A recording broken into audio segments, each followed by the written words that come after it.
The justice system is not flawless, but there are places where it is less perfect than in others. Under such circumstances, investigations can drag on for years without apparent reason, and obvious criminals can be acquitted. Getting to the bottom of the truth is sometimes almost impossible. Scarlett Keeling was born in July 1992 in the United Kingdom. Her mother Fiona had 9 children from 5 different men, but none of the fathers played a significant role in her life. The family, consisting of the mother and the 9 children, lived largely on state benefits. The mother also worked part-time. The children were homeschooled and lived in a poor neighborhood in Devon, Great Britain. They shared a small plot of land with an equally modest house and a few caravans where all the children and their mother lived.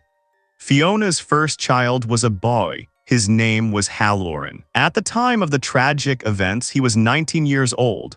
Then came Silas, who was years younger. The third child was Scarlet, born another 2 years later. These 3 children were from Richard Keeling, who was of Libyan descent and worked for a construction company.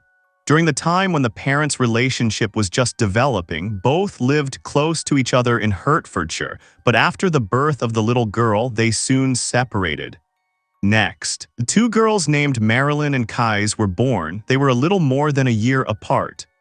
At the time of the tragedy, the first girl was 13 years old and the second was 12 years old. The father of these girls was Chris Osborne, who was involved in trade at the time of their birth, but his relationship with Fiona also didn't work out. Next came Isaac and then Kate, who were 10 and 9 years old respectively at the time of the tragedy. Their biological father turned out to be a man named Paul, who was a market trader. He met Fiona by chance when she was trading in London. Here she offered army equipment and her next lover offered pottery. Their relationship was quite short, but with Paul, Fiona moved to an area of Devon where she lived until the tragic events we are reporting to you about today. It was a provincial area that offered a much more spacious plot of land for such a large family. The mother wanted to expand the property for the younger generation. After moving to Devon, she continued her relationship with Paul, but it was almost doomed from the start. The couple had disagreements and serious conflicts. They continued to live together just to have some space. At the same time, they refused to pay rent, and so it happened that they were eventually evicted from their apartment. At that very moment, the relationship with Paul also ended. Later, Fiona had 2 more children, Kinderin and Aurora, who were born a year apart. The large family was forced to live in a small, state-provided apartment. During this time, Fiona met a man named Adam Foster, who worked as a construction entrepreneur and laid floors. Her last 2 children were from him, but this time too, the relationship did not last long. After another separation, Fiona was left alone with 9 children. Most of the time, Fiona homeschooled the younger generation. From time to time, however, the children also attended public schools when circumstances were favorable for the family. During this time, the Keelings were described by everyone as decent, polite, and tidy children who showcased their abilities and did not give rise to any suspicion that their mother might be abusing them. Time passed, and the teenagers grew up, and not under the most favorable conditions, considering their living circumstances. Fiona tried her best to give them everything they needed, but raising 9 children alone was an impossible task. Fiona herself was repeatedly caught with alcohol or illegal substances. She tried her best to protect the younger generation from these harmful addictions. However, they could only afford to live in marginalized areas where the local offerings left much to be desired, and many residents consumed illegal substances, setting a bad example for their children. Scarlet grew older and began to take an interest in the forbidden sides of life. Fiona knew that her daughter had smoked a few times. Some of Scarlett's friends told her that she often went to raves where she partied in dubious company. She often smoked and drank alcoholic beverages. According to her mother, Scarlett looked older than she actually was. At the age of 14, the girl started dating boys. Fiona found out about this and insisted that her daughter go to a free clinic for contraception advice. Despite the difficulties the woman faced in her life, Fiona wanted to keep her children out of trouble and early pregnancies. According to her relatives, Scarlett was an active and cheerful girl, a beauty who attracted a lot of attention. She loved horses and swimming and dreamed of joining an art group and being creatively active. In 2006, Fiona had a boyfriend named Rob Clark. He was wealthier than the other men in her life. A year later, the couple began to make plans and decided to travel with their children, choosing India. They wanted to visit the famous resort of Goa and explore the country for about 6 months. The choice of Goa was not accidental. Rob had been there many times and loved the resort. For Fiona, Rob's suggestion seemed incredible, as she had never left England. This adventure was to become a great adventure for the entire Keeling family. The woman hesitated for a long time, and it was not just the journey itself that worried her. The long journey involved great expense. Her eldest son had decided to stay in the UK due to problems with his papers, so she had to feed 8 children and 2 adults for at least 6 months. Fiona did not want to be entirely dependent on Rob, so she decided to pay for part of the trip herself. She used her savings, sold some things, and also took some money from social welfare. Finally, everything was ready. It took a long time to prepare, pack, and pay for the trip. The whole family was very excited about the upcoming journey. The journey began at the end of 2007. In November, Rob, Fiona, and their 8 children traveled to Anjuna in Goa.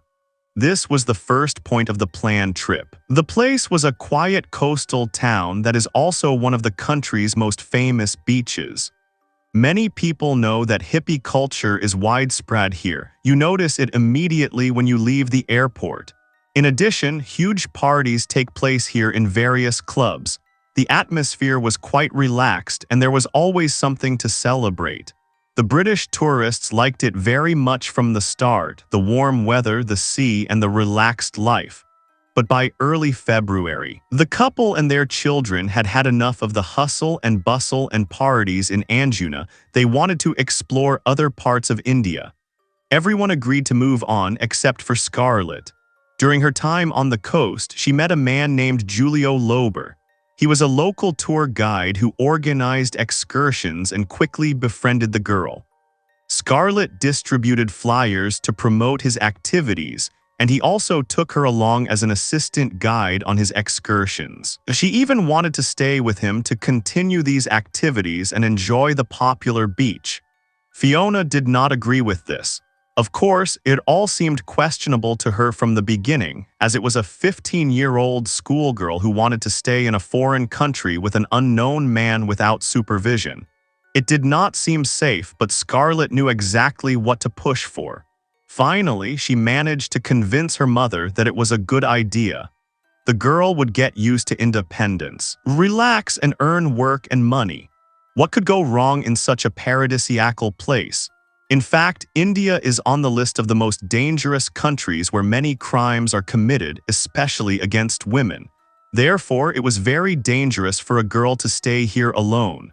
Fiona was always very loyal to her children. She kept them from doing bad things, but everyone knew how to placate and persuade her to get their way.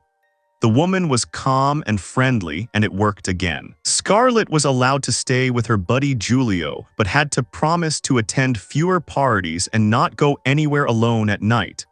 When the matter was settled, Fiona, Rob, and the 7 remaining children set off on a tour of other cities in early February 2008. Unfortunately, at this time, the real black mark in the family's life began. In mid-February, the family's eldest son, who had stayed in the United Kingdom, was hit by a car on a pedestrian crossing. The 19-year-old Halloran was taken to the hospital and suffered severe injuries. The doctors informed Fiona about the incident. After hearing about the accident, the entire Keeling family prepared to return home to support Halloran. Scarlett met with her family and began to pack.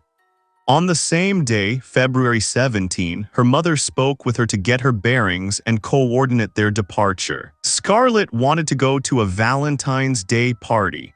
The woman was against it, but the girl still managed to convince her to let her go to the party under the pretext of saying goodbye to her friends. The teenager promised to be back by midnight, so her mother let her go and she drove off with Giulio.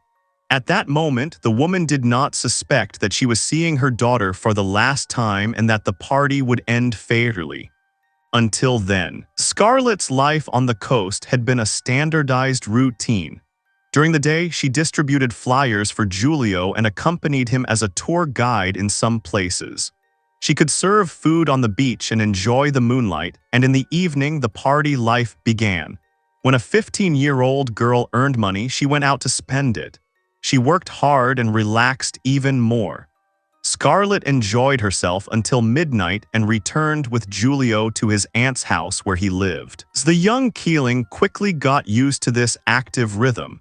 Everything seemed to please her and she didn't want to leave at all. But the story with her older brother changed everything and became a great sorrow. The girl understood that her brother needed help and that she could not leave him in need.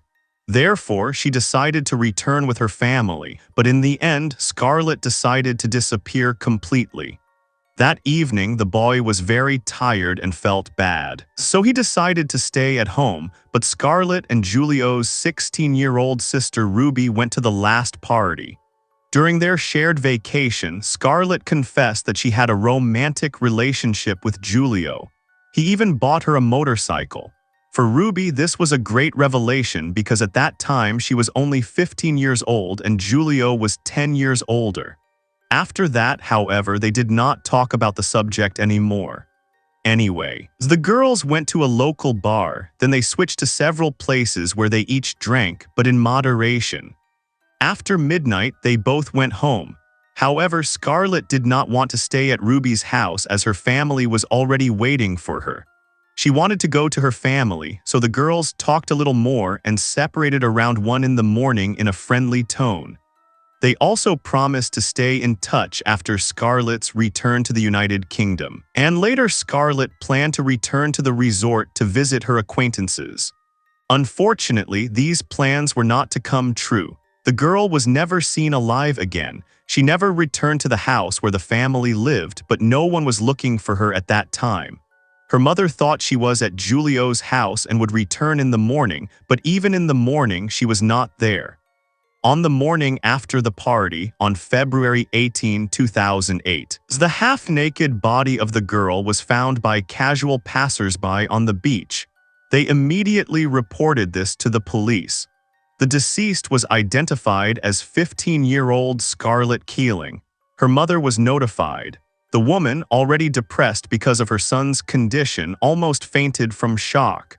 She recovered a little and immediately went to the scene of the tragedy. During the initial investigation, the police determined that the body was floating in the water, so drowning by accident was determined as the cause of death. Despite the obvious signs of violence and blows on Scarlett, the Indian police officers believed that she had simply gotten drunk on the beach, fallen asleep, and drowned. Of course, the mother protested. She was ready to seek justice. Unfortunately, at this point, the absurdity of the local justice system became apparent. It took 4 weeks during which Fiona fought daily to obtain a second autopsy and a review of the verdict. She visited the mortuary where her daughter's body was kept and took photos of it so that she would have proof of her words. The woman seriously feared that the incident would simply be dismissed. The reasons for this were valid, as the police claimed it was an accident.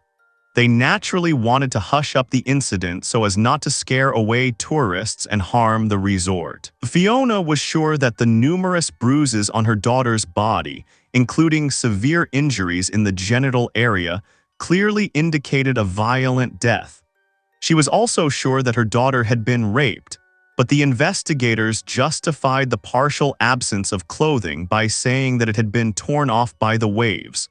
The police attributed the bruises on Scarlett's head to her hitting her head on sharp rocks at the bottom.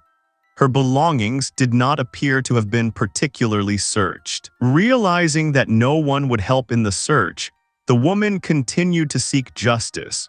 Fiona herself spoke with several witnesses and even examined the spot where her daughter had been found to look for clues. Surprisingly, she actually found something that the police had overlooked, specifically several items of Scarlett's clothing lying in the bushes and very close by on the beach. The second autopsy, including a toxicological examination, was performed a month after her death at the end of March 2008. The results of the analysis showed the presence of alcohol and illegal substances in the girl's blood. In addition, more than 50 violent injuries, including cuts and bruises, were found, confirming a violent cause of death. There was too little water in her lungs to say that Scarlett suffocated and drowned from water. It is more likely that the water entered her lungs only after her death, and an attempt was made to dispose of the body in the water. A more precise toxicological analysis of the blood revealed that heavy forbidden substances were present. But how could these have entered her body if Scarlett, as her relatives said, only smoked? The questioning of witnesses made it possible to reconstruct the events of that fateful night when Scarlett left her friend Ruby. The police found a witness named Mike, who was also from London and on vacation. The man saw how the girl behaved around 3 a.m. when she entered a bar. She was heavily intoxicated, had difficulties walking, and talked some nonsense. She collapsed in front of the entrance and let herself be helped up. Scarlett immediately attracted the attention of many men, but the owner of the bar tried to keep no one near her. The girl then went to the back of the kitchen where she chatted with 2 Indian men for about an hour. Mike was sure that she was familiar with them and was probably drinking or taking illegal substances. Mike knew that this was a quite dangerous beach, as there had recently been an increase in gang assaults and rapes here. Illegal substances could be bought in almost any establishment. According to the witness, he saw Scarlett leave the bar around 4:30 a.m. with a local man. When the witness himself left the bar about half an hour later, he saw the man drag Scarlett into some bushes. Since she did not resist or scream, he assumed that the couple just wanted some privacy for consensual sex. The man did not intervene and simply walked away. Based on these statements, the police arrested the man. On March 2, 2008, Samson Dusa, 36, and Placido Cavallo, 47, who worked at the establishment where Scarlett was last seen before the murder, were arrested. On June 5, the case was forwarded to the Central Bureau of Investigation. The 2 men were arrested on suspicion of murder, rape, consumption of illegal substances, and abuse of a minor. Later, the charge of attempted destruction of evidence was added. Unfortunately, the Indian justice system did not work quickly enough, so the trial in Goa was only scheduled 2 years later in March 2010. In the meantime, preparations for the trial were underway. By this time, 72 witnesses had already been questioned, and law enforcement agencies had spoken with them. However, just a few days before the hearing, the proceedings were suddenly suspended. Samson and Placido still denied involvement in Scarlett's death, and there was no direct evidence against them. All possible evidence had been wiped away. The prosecution decided to continue questioning witnesses. By 2013, 30 people had been selected who allowed a more precise reconstruction of the chronology of events on that fateful night. The most important witness was the Englishman Mike, who could see the moment of violence against Scarlett with his own eyes, but simply did not realize that it was against her will. Unfortunately, he had already refused to return to Goa in April 2012 to testify in court in the case. He later confessed to the media that he was simply afraid to travel to the country where such a crime had occurred, as he feared for his life. The man was convinced that local gangs were involved. Rumors arose that Mike had been threatened. Allegedly, the Indian authorities even initiated criminal proceedings against him because he had seen something that night. The man's statement was eventually removed from the file as he was considered an unreliable witness. Fiona was appalled by Mike's behavior and openly called him a coward. In the grieving mother's opinion, the witness could have saved Scarlett when he saw her being dragged into the bushes or could have helped punish those responsible. But both times, he simply refused to do so. The grieving woman even tried to meet Mike herself in the United Kingdom and record a video of the witness's statement to present it in court, but nothing worked. It seemed as if even the police were putting obstacles in the way of justice. They kept trying to find a way to make Scarlett herself responsible for her death, for example, through entries in her diary in which she wrote that she had had enough of angina and wanted to go home. The investigators considered this a depressive state and referred to her voluntary withdrawal from life. This was an attempt to end the investigation and close the case. However, no one believed that Scarlett could have taken such a step, as she had never shown psychological problems or a tendency to withdraw from life. Due to these and other problems, the hearings were postponed by a full 8 years, during which Fiona was constantly in the media spotlight. She had to debunk many rumors and gossip that cast a negative light on her daughter. It seemed as if justice would be served, but on September 23, 2016, Sampson and Placido were acquitted due to lack of evidence. Fiona was present at the sentencing and was stunned by the court's decision. After years of delay, the defendants were acquitted. Fiona accused the police of being corrupt and wanted to take the case to a higher court. She swore to continue fighting for justice for her dead daughter. The lawyers of the acquitted claimed that the Central Bureau of Investigation had no evidence from the beginning. They continued to argue that it was a voluntary death or an accident, completely ignoring the confirmed medical evidence which included 52 injuries, most of which Scarlett could not have inflicted on herself. The defense lawyers insisted that no one had given the girl illegal substances but that she had taken them herself. Fiona felt a real lawlessness. She had to wait 4 years until she could receive her daughter's body and properly bury it. This could only happen in June 2012. Then the woman hoped for a just verdict, but it took another 4 years until the suspects were acquitted. It seemed as if she had lost and returned empty-handed to the United Kingdom. Unexpectedly, a few months later, in February 2017, the court verdict was challenged. Fiona lived with her children in Devon, separated from Rob, and continued to build her life. It seemed that hope for a resolution of the case was completely lost. However, she took up the fight with renewed vigor and was able to prove that the judge had obviously disregarded the regulations during the hearing and the decision. A miscarriage of justice had been rendered.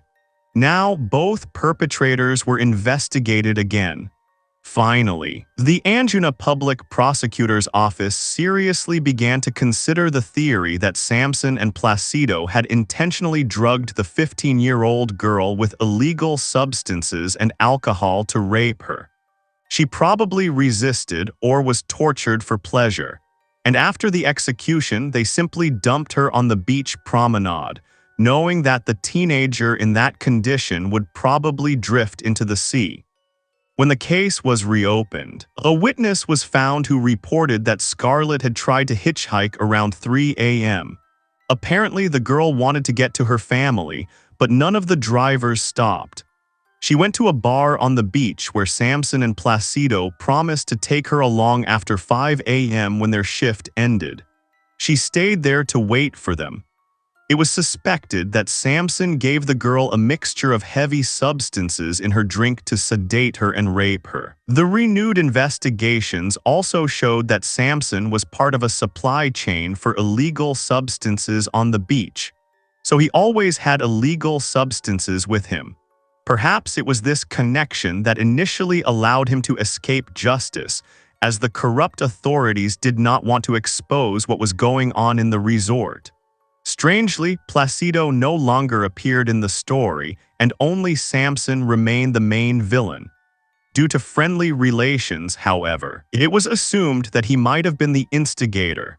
During the trial, the defendant's lawyer denied Samson's involvement in the murder and insisted that it was an accident.